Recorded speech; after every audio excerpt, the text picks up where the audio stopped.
जब हम होप की बात करते हैं उसका मतलब होता है goal directed thinking with increased motivation to take action. बहुत बार हमने सुना है लोगों को कि वो बहुत आशावादी रहते हैं और कहते हैं नहीं नहीं ठीक हो जाएगा ठीक हो जाएगा। हमें वो होप नहीं कहना है, उसका मतलब है कि along with some action to deal with the problem और achieve goal। अब जब हम काउंसलिंग करते हैं तो सबसे पहले स्टूडेंट में कितना फीलिंग ऑफ होप है and how much hopeless he is feeling at that time और हेल्पलेस, ये जानना जरूरी है। तभी हम उसके निगेटिव विचार या असहायता का हम एक we can way how far he is feeling helpless about the situation, ये हमें समझ में आ सकता है। उसके बाद हम through counselling we can ask him to reframe, this is known as a counselling technique which is known as reframing. तो उसके जो होपलेसनेस के विचार है जो वो हमें व्यक्त करता है उस समय कि वो कैसा अपने आप को बहुत ही असमर्थ महसूस कर रहा है, वो उसके सेंटेंसेस को हम through counselling we have to reframe them and make him learn to reframe the same sentences. यानी जब वो ऐसा करता है कि मुझे नहीं लगता ये मैं कर सकता हूँ, तब हमें उसको सिखाना है कि यही सेंटेंस को वो चेंज करे और ये कहे कि मैं करने की कोशिश जरूर कर सकता हूँ। So that will create hope. और इसके कारण जब परिस्थिति या प्रॉब्लम सामने आता है तो अपने आप ऑल्टरनेटिव्स इंसान ढूंढने लगता है क्योंकि उसकी जो एनर्जी है वो कॉन्जर्व होती है। जब हम धूप में जाते हैं या बारिश में जाते हैं तो हम अपना प्रोटेक्शन करने के लिए एक छतरी का उपयोग करते हैं। और छतरी खोलना या न खोलना हमारे हाथ में है। इसका मतलब कि वो जो बटन है वो प्रेस करने से ही छतरी खुलेगी, मतलब वो बटन प्रेस करना या नहीं करना ये पूरी तरह से हमारे हाथ में है। तो लाइफ एनहेंसमेंट स्ट्रेटजीज जो है या प्रणालियां है या जो ये विचार स्थिति है ये एक छतरी की तरह है जिसका बटन इंसान के पास खुद है और it is up to him whether to press the button and explore this inner strength in the form of hope. अब दूसरा जो मैंने स्ट्रेटेजी या कॉग्निटिव स्टेट कहा था वो है विजडम, जिसको हिंदी में चातुर्य ऐसा कहते हैं। और विविध प्रकार के अनुभव का जब हम सामना करते हैं तो उससे हम बहुत कुछ सीखते हैं, जिसे हम मराठी में शहाणपण ऐसा कहते हैं, उसे ही हम इंग्रजी में विजडम या बीइंग वाइज ऐसा कहते हैं। अब ये विजडम हमारे अंदर आती कहाँ से है ये सवाल है। तो हमारे जो अनुभव है, जो हमारे आसपास अचीवर्स है, उनको अगर हम देखें तो ये विजडम हमारे पास है ऐसा हम समझ सकते हैं।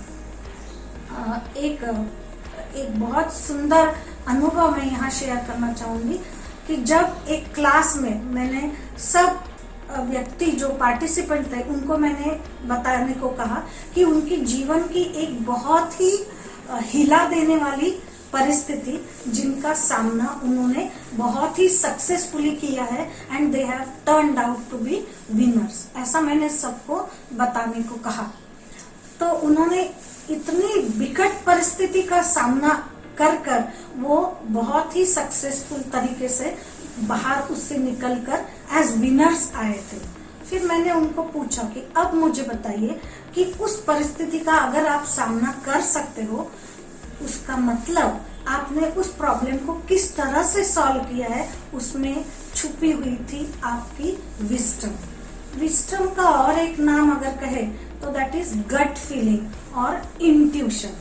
तो इंट्यूशन जो होती है वो हमें अनुभव से प्राप्त होती है और जिसकी मदद से हम अच्छे और बुरे, सही या गलत और इतना ही नहीं, लेकिन अगर मैं एक एक्शन लूं या एक मतलब प्रॉब्लम एक तरीके से अगर मैं सॉल्व करूं तो उसका परिणाम या कॉन्सिक्वेंसेस क्या हो सकता है, ये सोचने की क्षमता है, उसे हम कहते हैं विस्डम। और एक बात मैं यहाँ बताना चाहूंगी कि इंटेलिजेंस इज नेचुरल एंडोमेंट, मतलब हम जन्म से ही इंटेलिजेंस का एक लेवल लेके आते हैं, लेकिन विस्डम हम डेफिनेटली बढ़ा सकते हैं। वी कैन डेवलप विस्डम, और इसीलिए ये लाइफ एनहांसमेंट स्ट्रेटजी होती है। मतलब विस्डम का मतलब सिंपली ये होता है कि गोल की ओर जब हम कूच करते हैं तो कौन सा तरीका सही होगा और कौन सा तरीका अपनाने से उसका परिणाम क्या होगा, ये दूरदृष्टि से देखना, इसको हम विस्डम कहते हैं। और इसमें सबसे मदद हमें करते हैं हमारे पूर्व अनुभव, और इसलिए हम जब काउंसलिंग करते हैं तो हम विद्यार्थियों को ये बता सकते हैं कि इसके पहले भी बहुत कठिन परिस्थितियों का सामना उन्होंने किया है, और उस परिस्थिति का सामना करते समय जो चीज उन्होंने सीखी है वो उन्हें इस परिस्थिति में भी काम आ सकते हैं। मैं यहाँ बताना चाहूंगी कि विजडम ढूंढने हमको कहीं और नहीं जाना है, बल्कि हमें इंट्रोस्पेक्ट करना है, अंदर देखना है, और हमारा जो बायोस्कोप है वो इधर उधर न घुमाते हुए अपनी ओर घुमाना है। तो ये विजडम हमें अपने अंदर दिखती है। और बहुत बार जब समस्या आती है तो हमारी एक अंदर की आवाज होती है जिसको हम इंट्यूशन ऐसा कहते हैं। Intuition is nothing but a form of wisdom which is based on intelligence and past experience. So intelligence applied appropriately is wisdom, and definitely we are all blessed with intelligence. Whether we apply it or not, convert it into wisdom or not is our choice.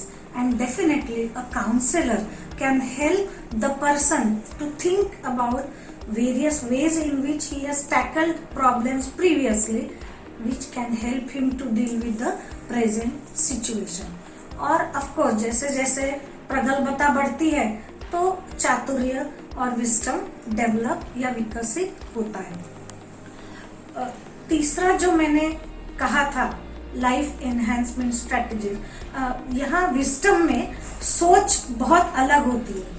इस समस्या का मुझे सामना करना है, पहले मैंने कैसे किया था, उसका परिणाम क्या हुआ था, अब अगर मैं ऐसा करूं तो उसका परिणाम क्या होगा। इस तरीके से एनालिटिकल क्रिटिकल थिंकिंग जब हम करेंगे तो हम उसे विजडम ऐसा कहेंगे। इसके बाद बारी आती है तीसरे स्ट्रेटजी की या कॉग्निटिव स्टेट की, जिसको हम करेज कहते हैं।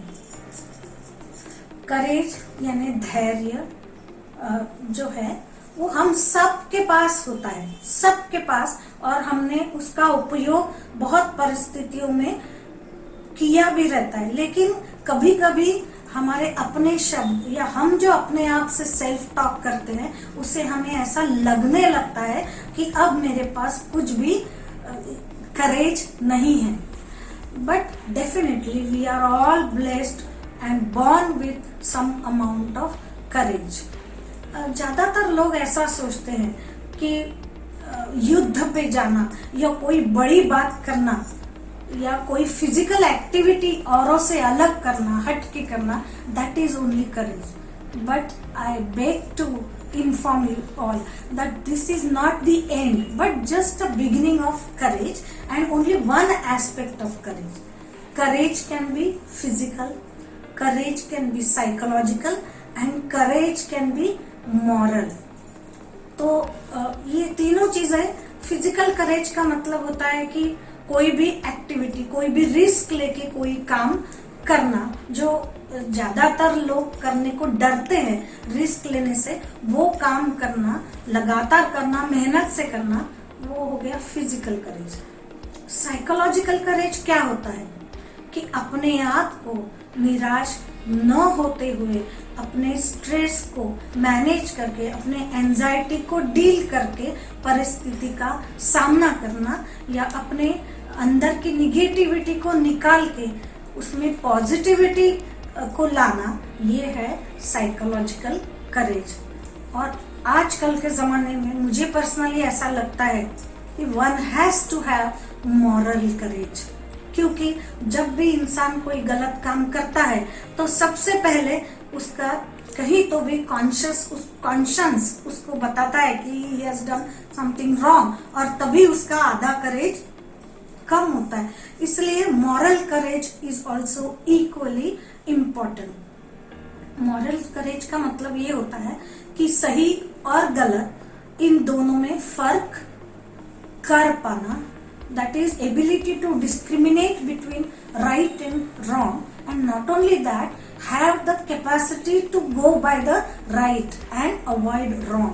इसको बहुत ही बड़ा नैतिक धैर्य लगता है, और ये हमारे विद्यार्थियों में आज के जमाने में बहुत आवश्यक है कि not only physical courage is enough, but they must develop psychological courage, that is ability to overcome their tensions, anxieties, fears, and also along with that they must learn the ability to discriminate between right and wrong and abide by the right and avoid the wrong। तो तीनों type का करेज। लेकिन मैं यहाँ एक बात बताना चाहती हूँ, ये करेज हम कैसे विकसित कर सकते हैं। यस, उसके लिए हमारे अंदर की ऊर्जा कहाँ से आएगी? वो ऊर्जा हमें देती है होप एंड विजडम। जब हम परिस्थिति को पॉजिटिवली देखते हैं, उसके लिए हम गोल डायरेक्टेड विचार करते हैं, तो अपने आप हमारे प्रॉब्लम सॉल्विंग का जो तरीका है, it becomes wise. That is we think about the situation in an analytical and critical manner, and then approach the situation, which builds up courage gradually, but that courage can be lasting। So यहाँ कैसा है, cumulative है, मतलब we can't just have courage and no hope, we can't just have courage and no wisdom। How can you differentiate between right and wrong unless you are wise enough to know what is right and what will be the consequences of your action। Here again courage कहाँ से आएगा? विचार से। नहीं, ये मुझे करना पड़ेगा।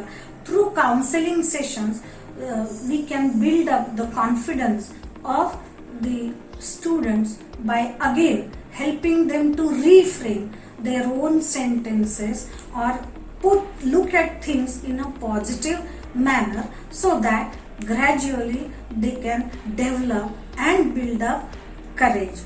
तो मैं यहाँ छतरी जब हम खोलते हैं तो उसके बहुत सारे स्पोक्स रहते हैं, केवल एक स्पोक से छतरी नहीं हो सकती, और छतरी हमारा रक्षण ऐसी कर भी नहीं सकती। और इसलिए we must add hope, we must add wisdom to hope, we must add courage to wisdom, and wisdom plus hope. This combination will give us a beautiful salad to face life in a very very healthy way and in a confident manner। So courage can and ये training हमें अपने आप शुरुआत से हम दे सकते हैं कि कैसा हम सकारात्मक होप रखें, कैसे हम हर परिस्थिति को अलग अलग एंगल से देखें, और कैसे हम अपने आप को मोटिवेट करके not just think but take action to deal with the situation. So ultimately हमें एक्सप्लोर करना है जो सद्गुण, जो वर्चूज, जो कॉग्निटिव स्टेट्स, जो विचारधारा हमारे अंदर है, उसे हमें एक्सप्लोर करना है। तो डेफिनेटली दैट विल, जैसे लोग च्यवनप्राश खाते हैं, उसको एक शक्तिवर्धक टॉनिक ऐसा कहा जाता है, लेकिन हम सभी जानते हैं कि ये च्यवनप्राश जो है बहुत चीजों से बनता है, केवल एक चीज से हमारा शक्ति का वर्धन नहीं हो सकता। उसी तरह से हमारे जीवन की quality of life can be enhance only with the help of all these ingredients put together to achieve a beautiful life.